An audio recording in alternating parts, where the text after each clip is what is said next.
जय हिंद दोस्तों। आज G7 समूह तथा ब्रिक्स से संबंधित 15 महत्वपूर्ण प्रश्न लेकर के उपस्थित हुए हैं जो आगामी परीक्षाओं जैसे यूपीएससी, यूपी ट्रिपल एससी के लिए अति महत्वपूर्ण क्वेश्चन है। दोस्तों, G7 समूह को अपने यूट्यूब चैनल पर पढ़ा भी चुके हैं। जो दोस्त पढ़े होंगे उनके लिए काफ़ी आसानी होगा और ये 15 क्वेश्चन 100 क्वेश्चन के बराबर हैं जो बहुत ही इम्पोर्टेंस है। दोस्तों, कॉपी पेन लेकर के बैठ जाएं और इसका अच्छी तरह से अध्ययन करें। चलिए अब प्रश्न पर चलते हैं। पहला प्रश्न है प्रश्न संख्या 1, G7 संगठन की स्थापना कब और कहाँ हुई थी? G7 संगठन की स्थापना कब और कहाँ हुई थी? तो ऑप्शन ए है 1975 फ्रांस में, ऑप्शन बी है 1975 कनाडा में, ऑप्शन सी है 1980 ब्रिटेन में, ऑप्शन डी है 1976 इटली में। तो इसमें राइट आंसर क्या होगा? दोस्तों, इसमें राइट आंसर होगा 1975 फ्रांस में।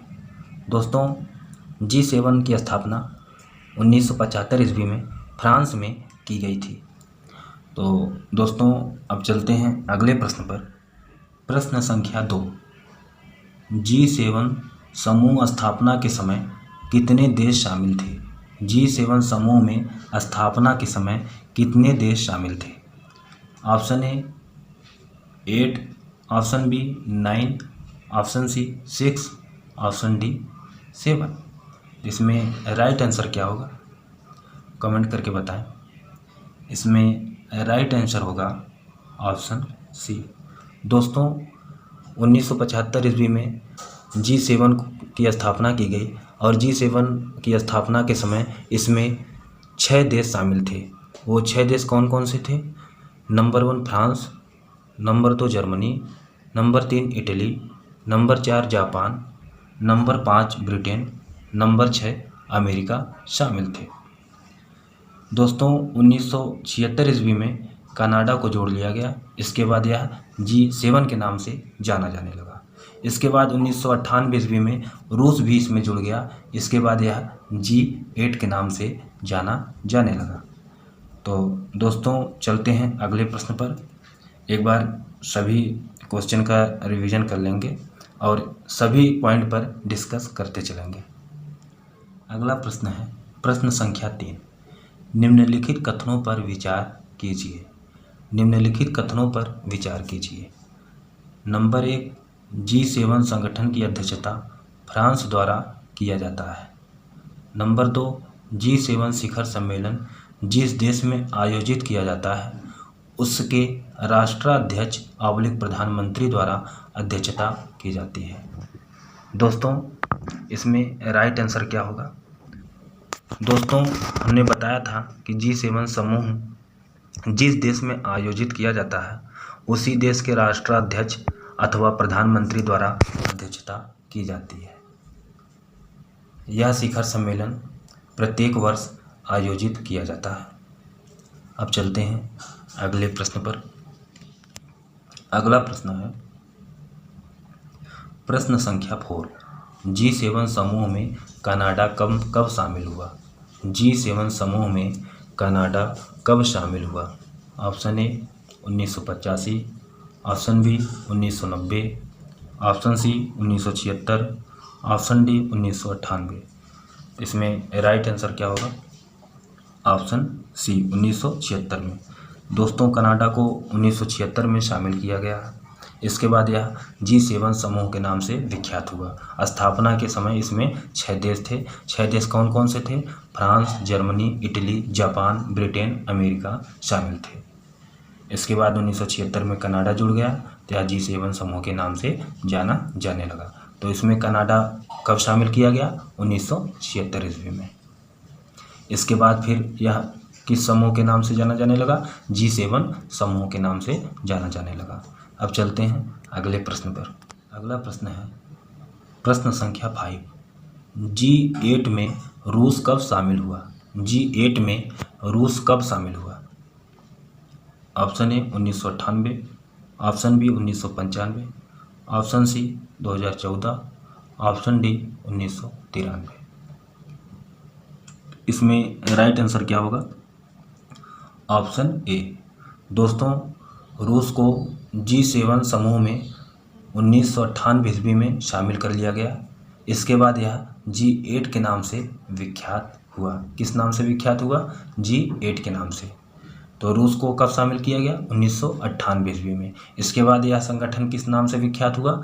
G8 के नाम से विख्यात हुआ, क्योंकि इससे पहले 7 देश थे तो G7 बोला जा रहा था। इसके बाद 1998 में रूस जुड़ गया, तो इसके बाद यह G8 के नाम से जाना जाने लगा। तो इसी को G7 भी कहते हैं, इसी को G6 भी कहते हैं, और इसी समूह को G8 भी कहा जाता है। कब कब इसका नाम बदला है, सारे पहलुओं पर हम चर्चा करते चल रहे हैं। चलते हैं अगले प्रश्न पर।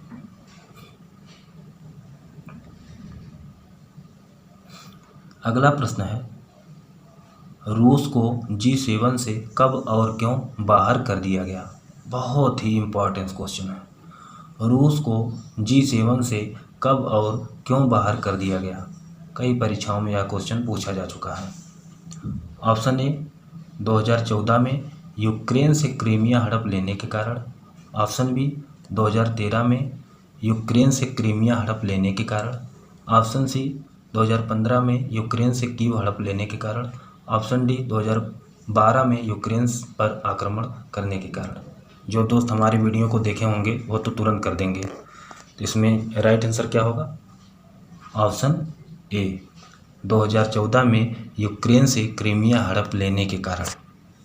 तो दोस्तों, यूक्रेन में क्रीमिया नामक शहर को रूस हड़प लेता है। हड़पने के बाद G7 समूह के राष्ट्राध्यक्ष मिल करके रूस को बाहर निकाल देते हैं, क्योंकि यह अवैध रूप से क्रीमिया को हड़पता है, जो उसके अधिकार क्षेत्र से बाहर होता है।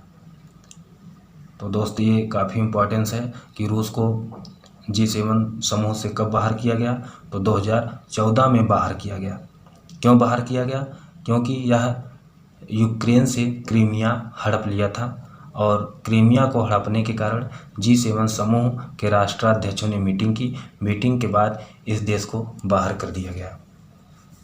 इसके बाद यह पुनः G7 के नाम से विख्यात हुआ, क्योंकि जब रूस निकल गया तो यह G8 से हट करके G7 में आ गया, क्योंकि 7 देश हो गए। जब 7 देश हो गए तो यह G7 बोला जाने लगा। अगला प्रश्न है, प्रश्न संख्या 7। प्रथम G7 शिखर सम्मेलन किस देश में आयोजित किया गया था? प्रथम G7 शिखर सम्मेलन किस देश में आयोजित किया गया था? दोस्तों, यह बहुत ही इम्पोर्टेंस है। कब किया गया था? 1975 ईस्वी में फ्रांस में G7 समूह का पहला आयोजन किया गया था। इसमें मिसप्रिंट है। चलते हैं अगले क्वेश्चन पर। अगला क्वेश्चन है, प्रश्न संख्या 8। 9 जून 2018 के मध्य G7 राष्ट्रों का 44वां शिखर सम्मेलन कहाँ आयोजित किया गया? G7 राष्ट्रों का 44वां शिखर सम्मेलन कहाँ संपन्न हुआ? फिर से क्वेश्चन रिपीट कर देते हैं। 9 जून 2018 के मध्य G7 राष्ट्रों का 44वां शिखर सम्मेलन कहाँ आयोजित किया गया? Option A, Charlevoix Quebec City Canada.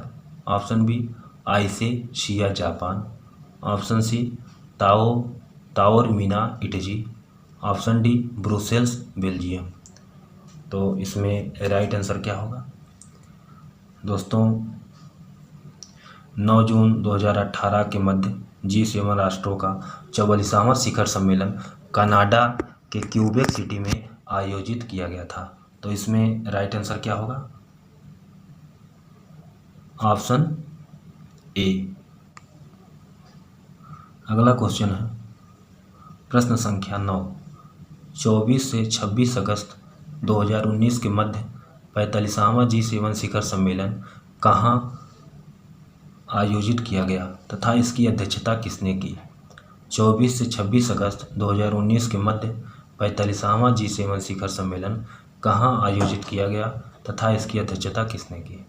Option A, France, Biarritz Emmanuel Macron bracket में फ्रांस के राष्ट्रपति। Option B, Italy, Rome, Angela Merkel bracket में जर्मनी की वाइस चांसलर। ऑप्शन सी, रूस, यूनेस्को रूस यूनेस्को, व्लादिमीर पुतिन राष्ट्रपति रूस। ऑप्शन डी इटली, यानी इटली है, इटली लिख दिया गया है। Italy, Rome, Sergio Mattarella Italy के राष्ट्रपति। इसमें कौन सा ऑप्शन होगा? इसमें दोस्तों राइट आंसर होगा ऑप्शन ए। दोस्तों 24 से 26 अगस्त 2019 के मध्य 45वां G7 शिखर सम्मेलन फ्रांस के बियारिट्ज शहर में आयोजित किया गया था। इसकी अध्यक्षता फ्रांस के राष्ट्रपति इमैनुअल मैक्रोन ने की थी, जिसमें भारत को भी आमंत्रित किया गया था। तो ये काफ़ी इम्पोर्टेंट क्वेश्चन है। तो इसका राइट आंसर कौन सा होगा? ऑप्शन ए। कहाँ आयोजित किया गया था? फ्रांस में। किस शहर में? बियारिट्ज। कौन राष्ट्रपति थे? Emmanuel Macron. चलते हैं अगले प्रश्न पर।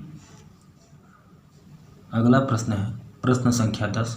47वां G7 शिखर सम्मेलन पर सही कथनों का चयन कीजिए। 47वां G7 शिखर सम्मेलन पर सही कथनों का चयन कीजिए। पहला नंबर क्या है? 47वां G7 शिखर सम्मेलन 2021 में ब्रिटेन में आयोजित किया गया था, जिसकी अध्यक्षता भारत के प्रधानमंत्री ने की थी। दोस्तों यह बिल्कुल सही है, पहला ऑप्शन बिल्कुल सही है। अब दूसरा क्या कहता है? इस सम्मेलन का उद्देश्य कोरोना वायरस महामारी से मुकाबला करने में मदद के लिए विश्व के अग्रणी लोकतंत्रों को एकजुट करना और अधिक समृद्ध भविष्य का निर्माण करना है। यह भी ऑप्शन बिल्कुल सही है। अब अगला क्या कह रहा है? वर्ष 2020 में 46वां G7 शिखर सम्मेलन अमेरिका में आयोजित होना था, जिसमें भारत को आमंत्रित किया गया था, किंतु कोरोना महामारी के कारण निरस्त कर दिया गया। यह भी बिल्कुल राइट है। और चौथा क्या है? चौथा नंबर है G7 शिखर सम्मेलन प्रत्येक 5 वर्ष पर आयोजित किया जाता है। दोस्तों यह बिल्कुल गलत है। G7 शिखर सम्मेलन प्रत्येक 1 वर्ष पर आयोजित किया जाता है। जिसमें पहला नंबर सही है, दूसरा नंबर सही है और तीसरा नंबर सही है। जिसमें किस ऑप्शन में पहला, दूसरा और तीसरा सही है? ऑप्शन डी सही होगा।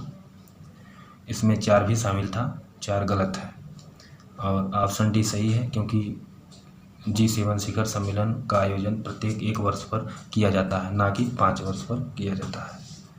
तो हम आशा करते हैं यह क्वेश्चन समझ गए होंगे। अगला प्रश्न है सर्वप्रथम ब्रिक्स की चर्चा सन 2001 ईस्वी में गोल्डमैन सैक्स अर्थशास्त्री ... द्वारा ब्राज़ील, रूस, भारत की अर्थव्यवस्थाओं के लिए विकास की संभावनाओं पर एक रिपोर्ट में की गई थी। ये कौन से अर्थशास्त्री थे जो सर्वप्रथम ब्रिक्स की चर्चा 2001 ईस्वी में किए थे? इसी को बताना है। ऑप्शन ए है Amartya Sen, option B Goldsmith, option C doctor Manmohan Singh, option D Jim O'Neill. तो इसमें राइट आंसर कौन सा होगा? इसमें राइट आंसर होगा जिम ओ नील ने। प्रश्न संख्या 12। निम्नलिखित कथनों पर विचार कीजिए तथा सही उत्तर का चयन कीजिए।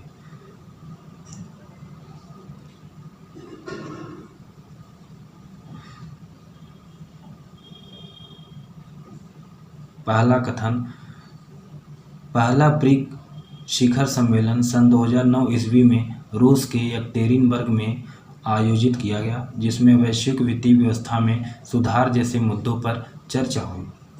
दोस्तों यह कथन बिल्कुल राइट है। दोस्तों इस शिखर सम्मेलन को 2009 ईस्वी में पहली बार आयोजित किया गया था रूस के यekaterinburg में, जिसमें वैश्विक वित्तीय व्यवस्था में सुधार जैसे मुद्दों पर चर्चा हुई थी। दोस्तों यह कथन बिल्कुल सही है। अब दूसरा पढ़ लेते हैं। दूसरा कह रहा है दिसंबर 2010 ईस्वी में दक्षिण अफ्रीका को ब्रिक में शामिल कर लिया गया। दोस्तों यह भी कथन बिल्कुल राइट है। दिसंबर 2010 ईस्वी में दक्षिण अफ्रीका को ब्रिक में शामिल कर लिया गया। इसके बाद इस संगठन का नाम ब्रिक्स पड़ गया, क्योंकि जो ब्रिक्स नाम है ये पांचों देशों के पहले अक्षर हैं। बी का मतलब ब्राज़ील, आर का मतलब रसिया, आई का मतलब इंडिया, सी का मतलब चाइना, एस का मतलब साउथ अफ्रीका। इन्हीं के नाम से ब्रिक्स पड़ा हुआ है। तो दोस्त इसमें राइट आंसर कौन सा होगा? इसमें राइट आंसर होगा सी, ऑप्शन 1 व 2 दोनों सही। अब चलते हैं अगले प्रश्न पर। अगला प्रश्न है प्रश्न संख्या 13। वर्ष 2014 में ब्राज़ील के फोर्टलेजा में 6वें ब्रिक्स शिखर सम्मेलन के दौरान किस बैंक की स्थापना की गई? Option A IDB, option B NDB, option C world bank, option D HDB. Right answer क्या होगा? इसमें राइट आंसर होगा एनडीबी। दोस्तों 2014 ईस्वी में एनडीबी बैंक की स्थापना की गई। इस बैंक की स्थापना क्यों की गई? दोस्तों ब्रिक्स सदस्य देशों के बीच आर्थिक सहयोग को मजबूत करने तथा वैश्विक विकास के लिए बहुपक्षीय तथा क्षेत्रीय वित्तीय संस्थानों के प्रयासों को पूरा करके अस्थायी एवं संतुलित विकास में योगदान देने के उद्देश्य से वर्ष 2014 ईस्वी में ब्राज़ील के फोर्टलेजा में 6ठे ब्रिक्स सम्मेलन के दौरान एनडीबी यानी नेशनल डेवलपमेंट बैंक की स्थापना की गई। दोस्तों इसका मुख्यालय शंघाई यानी चीन में रखा गया। दोस्तों ये इतने पॉइंट इसमें इम्पोर्टेंट थे। अब चलते हैं अगले प्रश्न पर। प्रश्न संख्या 14। निम्नलिखित कथनों पर विचार कीजिए तथा गलत उत्तर का चयन कीजिए। कथन नंबर 1, ब्रिक्स देशों की जनसंख्या दुनिया की कुल आबादी का लगभग 40% है।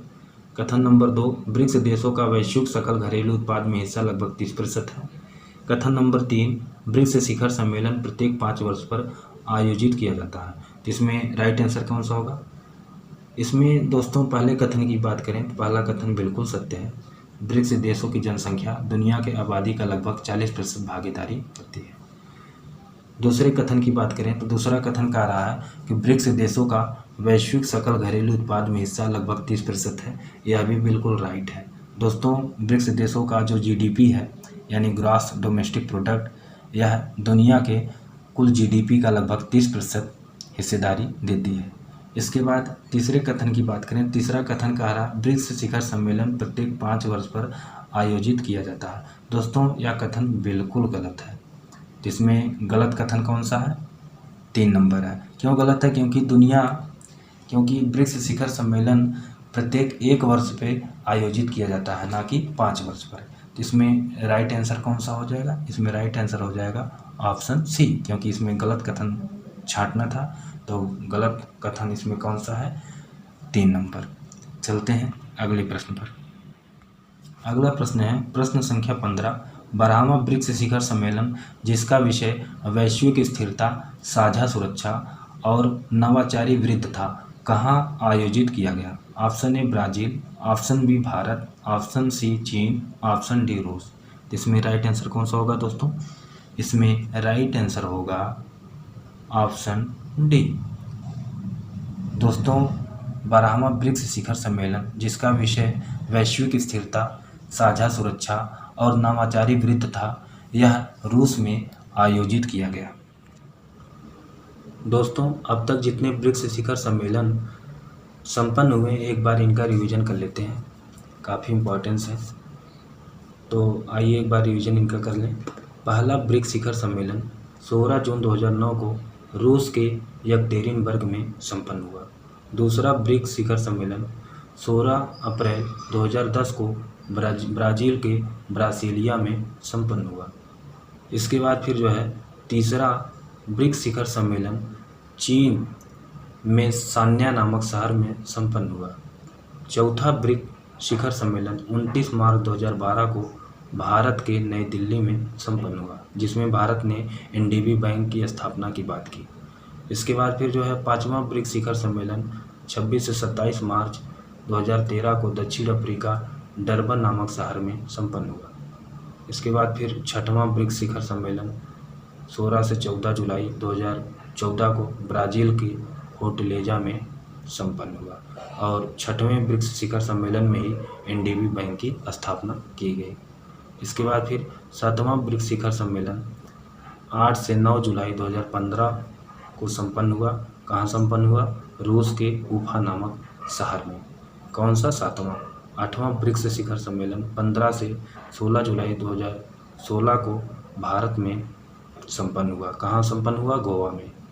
9वां ब्रिक्स शिखर सम्मेलन 3 से 5 सितंबर 2017 को चीन में संपन्न हुआ। इसके बाद फिर 10वां ब्रिक्स शिखर सम्मेलन 25 से 27 जुलाई 2018 को दक्षिण अफ्रीका में संपन्न हुआ। फिर 11वां ब्रिक्स शिखर सम्मेलन 2019 में ब्राज़ील में संपन्न हुआ।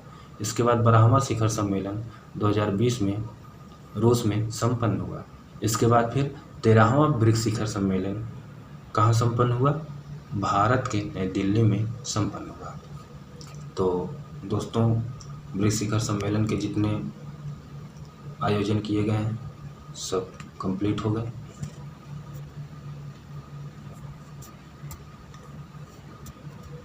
दोस्तों, हम आशा करते हैं कि यह वीडियो आप लोगों के लिए अति महत्वपूर्ण है और काफ़ी इम्पोर्टेंस है और अच्छा लगा होगा। अब मिलते हैं अगले वीडियो में। धन्यवाद। जय हिंद।